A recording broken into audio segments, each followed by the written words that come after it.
Hi! Yan ang ating pag-uusap ngayon mga idol. Once again, um, gusto mo malaman, tapusin po ang ating video and please do me a favor, please do subscribe and click our tiny notification bell so that you'll be updated every time we have a new upload videos. Disclaimer din po, mga videos po natin ay para lamang po sa may bukas ang kaisipan at may malawak na pang-unawa. Kung wala po tayo nito, maaari na lamang pong mag-skip at mamili ng mga videos na nararapat para sa inyo. Ayan,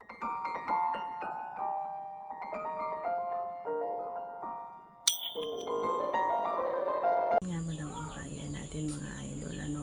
Alam nyo, para sa akin kasi hindi pare-parehas. Minsan kasi may time na manalo tayo, may time na siya lang yung may gusto, may time na tayo lang yung may gusto. So yung effort natin ay medyo hati, kumbaga. So kung tatanungin mo kung siya yung may gusto, ay isa lang. So minsan wala pa. Bakit? Kasi nga hindi ko gusto hindi ko feel. So, siya lang talaga. Minsan, sumasabay lang ako sa kanya or ipinaparamdam ko lang sa kanya na masaya ako dun sa ginagawa. Pero deep inside, wala talaga yung sarili ko dun sa ginagawa namin.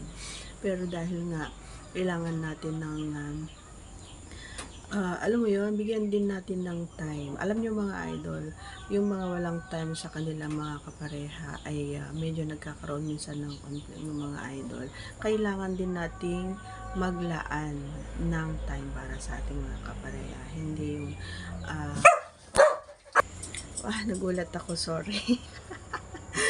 Ayan, so bigyan natin ng time yung ating mga kapareha, no? So, kung hanggat maaari, kung pwedeng ikaw yung sa kanya, igawin natin para happy yung araw-araw nila, di ba?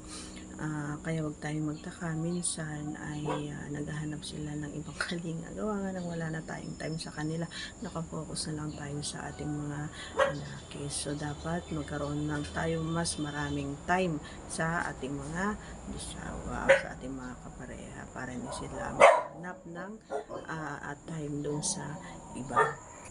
So, ayun. Pero pagka parehas kaming, alam mo yun, kung kami parehas mga idol, ay nakakalima ako. Totoo yun, nakakalima. And syempre, depende doon sa performance niya. Ayan, pasensya na po kayo sa mga alaga ko na medyo maingay.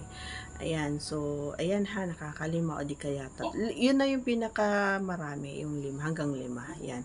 Pero depende rin siguro, pero pag itinuloy-tuloy niya at okay pa siya, kaya pa niya, edi go lang. Kasi ako kasi yung tipo ng tao na or babae na hanggat kaya mo, game ako. So kung ikaw ay hanggang isa lang kaya mo, edi walang problema. Pero kung gusto mong magdamagan, wala rin problema sa akin kasi kaya kong sumabay. Okay? Kasi nga, masarap din naman yun. Hindi naman yung mapagkakalaya sa atin. Masarap din, di ba? Okay yun sa akin. So that's all for today's video. Once again, if you are not yet connected, please do subscribe and click our tiny notification bell so that you'll be updated every time we have a new upload videos. So thanks for watching everyone. See you again on our next vlog. Bye!